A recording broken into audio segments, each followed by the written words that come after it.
Hello dear students, আজকে আমরা জেনে নেব সেন্টেন্স সম্বন্ধে। আগে জেনে নেব সেন্টেন্স কাকে বলে। Sentence, a group of words that makes a complete sense is called sentence. অর্থাৎ সেন্টেন্স একটা ওয়ার্ডের সমষ্টি। সেই ওয়ার্ড যখন মিলেমিশে একটা কমপ্লিট সেন্স বানায়, অর্থাৎ একটা অর্থপূর্ণ বাক্য বানায়, তখন তাকে বলা হবে কি সেন্টেন্স। যেমন হি ইজ মাই ফ্রেন্ড। হ্যাঁ, লক্ষ্য করো অনেকগুলো ওয়ার্ড রয়েছে, এখানে একটা ওয়ার্ড, এই ওয়ার্ড রয়েছে, দিয়ে একটা সেন্স বানাচ্ছে, অর্থাৎ একটা অর্থপূর্ণ বাক্য বানাচ্ছে, যেটা তোমরা বুঝতে পারছো হ্যাঁ এই ব্যক্তিটা আমাকে কিছু বলছে। তারপরে এইখান থেকে হি, ফ্রেন্ড, সে, বন্ধু, কি ব্যাপার তুমিও বুঝতে পারছো না, তাহলে এটাকে আমরা কিন্তু সেন্টেন্স বলবো না। সেন্টেন্স কাকে বলবো না, যদি একটা পাশাপাশি ওয়ার্ড বসে একটা অর্থপূর্ণ শব্দ বানায়, তাহলে একটা অর্থপূর্ণ শব্দ বানিয়েছে, তাহলে এটাকে আমরা সেন্টেন্স বলতে পারি। তাহলে সেন্টেন্স কাকে বলে না, a group of words that makes a complete sense is called sentence. অর্থাৎ বাংলায় যদি বলে থাকি, পাশাপাশি কতগুলি শব্দ বসে যখন একটা মনের ভাব প্রকাশ করে, তখন তাকে আমরা বলবো সেন্টেন্স। বোঝা গেল ব্যাপারটা? সেন্টেন্স প্রধানত দুই ভাগে ভাগ করে, এক ফান্ডামেন্টাল অর্থাৎ কার্যগতভাবে, দুই স্ট্রাকচারাল অর্থাৎ গঠনগতভাবে। ফান্ডামেন্টাল কি কি আছে না, assertive, interrogative, imperative, objective, exclamatory. আর স্ট্রাকচারালি কি আছে তিনটে, যেটা আমরা এখন নিয়ে আলোচনা করব না, সিম্পল, কমপ্লেক্স, কম্পাউন্ড, এটা আমরা দূরে সরিয়ে রাখবো। আমরা শুধু আজকে আলোচনা করব এই পাঁচটা ভাগ। এই পাঁচটা ভাগ আমরা সারাদিনে কারো না কারোর সঙ্গে কথাবার্তা বলি, তোমরা বন্ধু বান্ধবের সঙ্গে কথাবার্তা বলো, টিচারের সঙ্গে কথাবার্তা বলো, মানে কারো না কারোর সঙ্গে তোমরা কথাবার্তা বলে থাকো। সেই কথাগুলোর মধ্যে কেউ রিকোয়েস্ট করে, কেউ দুঃখ প্রকাশ করে, কেউ আনন্দ প্রকাশ করে, আবার কেউ অর্ডার দেয়, কেউ আবার রিকোয়েস্ট করে, কেউ প্রশ্ন করে। তো এই সব কিছুই এই সেন্টেন্সের এই ফান্ডামেন্টালের মধ্যে পড়ে যায়। তো আজকে আমরা এই ফান্ডামেন্টালটাই আজকে আমরা বুঝবো। তাহলে আজকে ভিডিওটা চালু করা যাক। তাহলে আমরা সেন্টেন্স সম্বন্ধে জানতে পারলাম। এরপরে আমরা জানবো অ্যাসার্টিভ সেন্টেন্স। অ্যাসার্টিভ সেন্টেন্স কি না, অ্যাসার্টিভ সেন্টেন্স হলো বিবৃতিমূলক বাক্য। এই বিবৃতিমূলক বাক্যকে আমরা স্টেটমেন্ট হিসেবে বলে থাকি। এই স্টেটমেন্ট বা বিবৃতিমূলক বাক্য কথার অর্থ হচ্ছে আমরা সারাদিনে যাই কথা বলে থাকি, যেমন আমরা মা বাবা, টিচার্স এবং বন্ধু বান্ধব বা ফ্রেন্ড সার্কেলের মধ্যে আমরা যাই কথা বলে থাকি, তার 90% এই 90% কথাই হলো কি না অ্যাসার্টিভ সেন্টেন্সেই হয়ে থাকে। যেমন আমি যদি বলি আই গো টু স্কুল, আমি স্কুলে যাই, আমি যদি বলি আমি স্কুলে যাই, তাহলে এখানে বক্তা একটা বিবরণ দিচ্ছে আমি স্কুলে যাই। বা আই অ্যাম রিডিং এ বুক, আমি একটা বই পড়িতেছি। এখনো একটা বক্তা তার নিজের বিবরণ দিচ্ছে, আমরা বুঝতে পারছি একটা কমপ্লিট সেন্স হচ্ছে। তাহলে এই যে বিবৃতিমূলক বাক্য, এগুলোর গঠন কিসে হয় না সাবজেক্ট, ভার্ব প্লাস অবজেক্ট। একদম সিম্পল ওয়ে, একদম সিম্পল ওয়েতে যে গঠন করে থাকি সেগুলো হলো কি বিবৃতিমূলক বাক্য বা অ্যাসার্টিভ সেন্টেন্স। এই অ্যাসার্টিভ সেন্টেন্সকে আমরা দুভাগে ভাগ করব। কি কি না অ্যাফার্মেটিভ, একটা হলো কি নেগেটিভ। অ্যাফার্মেটিভ অর্থাৎ কি হ্যাঁ বাচক, আর নেগেটিভ মানে হচ্ছে না বাচক। বক্তা কখনো কখনো হ্যাঁ বাচকের কথা বলে, আবার কখনো কখনো না বাচকের কথা বলে। আমরা যদি বলি, আমি বলি আই ওয়ান্ট এ কার, আমার একটা গাড়ি চাই, আমার একটা গাড়ি চাই, হ্যাঁ বাচক। আবার মুড চেঞ্জ হয়ে গেল, আমি গাড়ি চাই, তা আমি কি লিখবো? আই ডোন্ট ওয়ান্ট এ কার। আমি এক্ষুনি কি বললাম? হ্যাঁ বাচকে কি বললাম যে আমি হ্যাঁ সম্মতি, অর্থাৎ আমার মধ্যে সম্মতি রয়েছে, তাই আমি গাড়ি চাইছি, আই ওয়ান্ট এ কার। আমি যদি বলি না আমার গাড়ি চাই না, হঠাৎ আমার মুড চেঞ্জ হয়ে গেল, আমি গাড়ি চাই না, তা আমি কি বলবো? আই ডোন্ট ওয়ান্ট এ কার। আবার যদি বলি he is a good boy, এই যে গুড বয়, সে হয় ভালো ছেলে। তুমি দেখলে সে ছেলেটা আবার খারাপ, বা অন্য একটা বন্ধু দেখলে সে খারাপ, তখন তুমি কি বলবে? He is not a good boy. দেখো, তুমি একবার কি বললে? সে হয় ভালো ছেলে। আবার তুমি কি বললে? না, সে ভালো ছেলে নয়। তাহলে আমরা অ্যাসার্টিভ সেন্টেন্সের দুটো ভাগ আমরা জানতে পারলাম, কি অ্যাফার্মেটিভে আমরা অনেক সময় কথা বলি, আবার নেগেটিভেও আমরা কথা বলি। বোঝা গেল ব্যাপারটা আজকে? তাহলে আমরা শিখে নেব ইন্টারোগেটিভ সেন্টেন্স। ইন্টারোগেটিভ সেন্টেন্সকে আমরা কোশ্চেন হিসেবে বলে থাকি, কোশ্চেন হিসেবে বলে থাকি, অর্থাৎ আমরা কাউকে না কাউকে প্রশ্ন করে থাকি, সেটাই হলো ইন্টারোগেটিভ সেন্টেন্স। এই ইন্টারোগেটিভ সেন্টেন্স চেনার সব থেকে সহজ নিয়ম হলো কি? পদ্ধতি কি? একটা নোট অফ ইন্টারোগেশন চিহ্ন দেখতে পাবো, নোট অফ ইন্টারোগেশন চিহ্ন দেখতে পাবো, এবং এর বাক্যটা যেটা শুরু হয় সেটা কি দিয়ে শুরু হয়? ডব্লিউএইচ, ডব্লিউএইচ ওয়ার্ড দিয়ে শুরু হয়। কি দিয়ে শুরু হয়? ডব্লিউএইচ ওয়ার্ড দিয়ে শুরু হয়। আবার কখনো কখনো কি হয়? ভার্ব আগে চলে আসে, অর্থাৎ ভার্ব আসে, তারপরে সাবজেক্ট আসে, তারপরে অবজেক্ট আসে। এইভাবেও ইন্টারোগেটিভ সেন্টেন্স হয়ে থাকে। যদি ডব্লিউএইচ কোশ্চেনে যদি বলে থাকি, হোয়াট ইজ ইয়োর নেম, দেখো হোয়াট ইজ ইয়োর নেম, তাহলে এখানে ডব্লিউএইচ কোশ্চেন হয়ে যাচ্ছে, তখন এটাকেও আমরা কি হলো? Interrogative sentence. আবার যদি বলি এই ভার্ব প্লাস অবজেক্ট, এখানে লিখলাম verb plus subject plus object. এখানে যদি একটা আমি উদাহরণ দেই,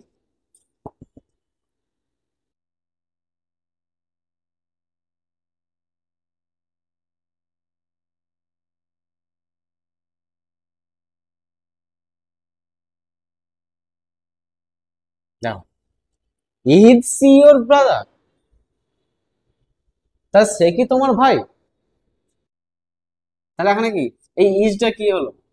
ভার্ব হলো, আর সি এখানে কি? Subject. Your brother, your brother এখানে কি? Object. Is see your brother, তাহলে এটা যদি অ্যাসার্টিভে থাকে, সি ইজ ইয়োর ব্রাদার। বোঝা গেল ব্যাপারটা? তাহলে কখনো কখনো ডব্লিউএইচ কোশ্চেন দেওয়া আসতে পারে, আবার কখনো কখনো এইভাবে আসতে পারে। বোঝা গেল ব্যাপারটা? হয়ে গেল। পর আমরা শিখবো আদেশমূলক বাক্য বা ইম্পারেটিভ সেন্টেন্স। ইম্পারেটিভ সেন্টেন্স কি? না, আমরা কাউকে না কাউকে অর্ডার দিয়ে থাকি, রিকোয়েস্ট করে থাকি, আবার অ্যাডভাইস দিয়ে থাকি। কি কি করে থাকি? অর্ডার দিয়ে থাকি, রিকোয়েস্ট করে থাকি, রিকোয়েস্ট কোনো কিছু রিকোয়েস্ট করি, আবার কোনো কিছু কাউকে অ্যাডভাইসও করে থাকি। এই তিনটা ভাবে আমরা কোনো না কোনো কাউকে আমরা বলে থাকি। অর্ডার কি? না, তুমি কাউকে আদেশ করছো, যেমন ডু ইট, ডু ইট, এটা করো। আবার তোমার টিচার বললো শাট দা ডোর, তোমার টিচার বললো যে দরজাটা বন্ধ করে দাও, অর্ডার দিল, ঠিক আছে। আবার বললো ওপেন দা উইন্ডো, জানলাটা খুলে দাও, অর্ডার করলো। তাহলে তোমরা একটা জিনিস লক্ষ্য করো, এইখানে সব জায়গায় সাবজেক্ট কিন্তু উজ্জ হয়ে আছে। এখানে একটা সাবজেক্ট ছিল, এখানেও উজ্জ হয়ে আছে, এখানেও উজ্জ হয়ে আছে। বুঝতে পারলে? তাহলে এগুলা চিনা নিয়ম কি? না, আগে কি দিয়ে চালু হবে? ভার্ব দিয়ে চালু, তারপরে অবজেক্ট। লক্ষ্য করো, শাট দা ডোর ভার্ব, ওপেন দা উইন্ডো, এই দেখো ওপেনে এখানে কিছু ভার্ব রয়েছে, আর এখানে কি আছে? অবজেক্ট রয়েছে। বোঝা গেল? এই যে সাবজেক্ট এখানে কি ছিল? ইউ ছিল, ইউ ছিল, ইউ ছিল, কি ছিল? You. You do it, you shut the door, you open the window. কিন্তু সেই ইউটা কি হয়েছে? উজ্জ হয়ে গেছে, অর্থাৎ অমিট হয়েছে, লুক্কায়িত হয়ে আছে। এইটাকে আমরা কি বলবো? অর্ডার। এরপরে আমরা কি আসবো? রিকোয়েস্ট। তুমি কাউকে রিকোয়েস্ট করছো, অনুরোধ করছো যে আমাকে এক গ্লাস জল দাও, please give me a glass of water, give a glass of water, আমাকে এক গ্লাস জল দাও, তুমি অনুরোধ করছো বা বলছো please give me your pen, দয়া করে তোমার পেনটা আমাকে দাও। বোঝা গেল? তা তুমি কাউকে রিকোয়েস্ট করছো বা অনুরোধ করছো, তখন সেটাকে আমরা কি বলবো? না রিকোয়েস্ট। তাহলে চিনবো কি করে? না প্লিজ, এই প্লিজ যখন তুমি দেখতে পাবে তখনই কি লিখে দেবে? না রিকোয়েস্ট। বোঝা গেল? এরপরে আছে অ্যাডভাইস। অ্যাডভাইস কি? না তুমি কাউকে উপদেশ দিচ্ছ, যেমন ওবে ইউর টিচার, তোমার শিক্ষককে সম্মান করো, তো ওবে ইউর টিচার। বা you you should help the poor, you should help the poor, অর্থাৎ গরিবদের সাহায্য করা উচিত। তুমি কাউকে কি দিচ্ছ? না অ্যাডভাইস দিচ্ছ, উপদেশ দিচ্ছ, তার ভালোর জন্য তুমি তাকে কি দিচ্ছ? উপদেশ দিচ্ছ। ওবে ইউর টিচার মানে শিক্ষককে মান্য করো। You should help the poor, গরিবদেরকে সাহায্য করা উচিত, তুমি তাকে তার ভালোর জন্য তুমি তাকে কি দিচ্ছ? অ্যাডভাইস দিচ্ছ। বোঝা গেল ব্যাপারটা? তাহলে আমরা কি জানলাম? অর্ডার জানতে পারলাম। অর্ডার অর্থাৎ আদেশ, এই আদেশ করবে। রিকোয়েস্ট কি করবে? অনুরোধ করবে, অনুরোধ অনুরোধ করবে বা অনুজ্ঞা করবে।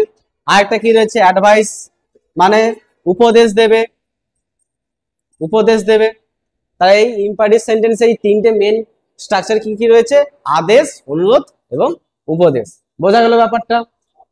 এরপর আমরা আসি অপটেটিভ সেন্টেন্সে। অপটেটিভ সেন্টেন্স কি? না ইচ্ছাসূচক বাক্য। ইচ্ছাসূচক বাক্য বলতে অর্থাৎ বক্তার মধ্যে ডিজায়ার থাকবে বা বক্তা কখনো কখনো প্রেয়ারও করে, কখনো কখনো মনের ভাব প্রকাশ করবে, অর্থাৎ মনের একটা আকাঙ্ক্ষা প্রকাশ করবে। আবার কখনো কখনো দেখবে সে প্রার্থনা করছে, যেমন মে গড ব্লেস ইউ। এই দেখো মে যে শুরু হয়েছে, এই মে লক্ষ্য করো, মে গড ব্লেস ইউ, এই গড ব্লেস ইউ এই অ্যাসার্টিভ সেন্টেন্স, এইটা কিন্তু অ্যাসার্টিভ সেন্টেন্স, এইটাই কিন্তু অ্যাসার্টিভ সেন্টেন্স। আর এটা এখানে কি যোগ হয়েছে? মে যোগ হয়েছে। তাহলে ঈশ্বর তোমার মঙ্গল করুন, আমি কি চাইছি? প্রেয়ার, অর্থাৎ প্রার্থনা করছি, প্রার্থনা করছি। বা আরেকভাবে বলতে পারি মে ইউ লিভ লং, দীর্ঘজীবী হও। তাহলে এখানে বক্তা কি বলছে?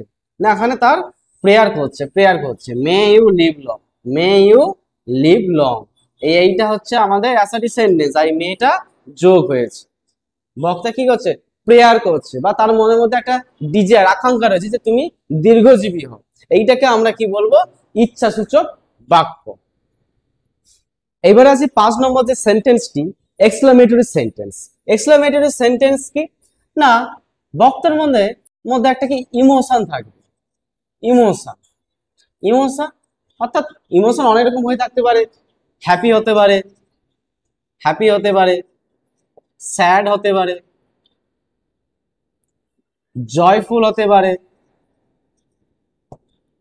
আরো ইটিসি, অর্থাৎ আরো অনেক কিছু হতে পারে। একটা বক্তার মধ্যে অনেক কিছু থাকতে পারে, দুঃখ, কষ্ট, আনন্দ, প্রত্যাশা। তো এইগুলিকে বলা হয় কি? না আবেগসূচক বা ইমোশন বা এক্সক্লামেটরি সেন্টেন্স। একটা উদাহরণ হিসেবে যদি ধরা যায়, alas he is no move, হার সে আর নেই, অর্থাৎ এখানে কি হচ্ছে? দুঃখ প্রকাশ করছে। আবার যদি বলি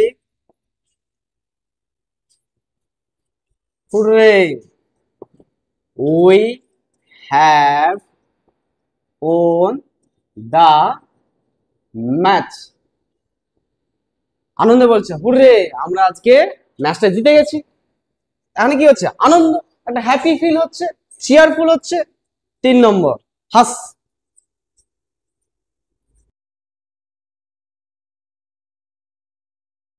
হাস, the man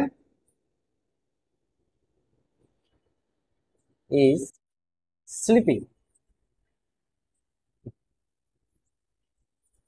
the man is sleeping. চুপ, ওই মানুষটি ঘুমোচ্ছে, অর্থাৎ তুমি কাউকে বকছো। তো এইটা লক্ষ্য করো, কখনো কখনো সে আনন্দ দুঃখ পাচ্ছে, কখনো সে আহ আনন্দ পাচ্ছে, আবার কখনো কাউকে বিরক্তি ভাব বা কাউকে বোকা ভাব বা বিরক্তি ভাব একটা প্রকাশ করছে। বা আরেকটা যদি ধরি, ওহ হোয়াট এ হট ডে, উফ আজকে কি গরম। তো মনের মধ্যে অনেক ধরনের একটা ইমোশন তৈরি হচ্ছে, সেইটাকে আমরা কি বলবো, এক্সক্লেমেটরি সেন্টেন্স। তাহলে আমরা 5টা সেন্টেন্স সম্বন্ধে বুঝতে পারলাম।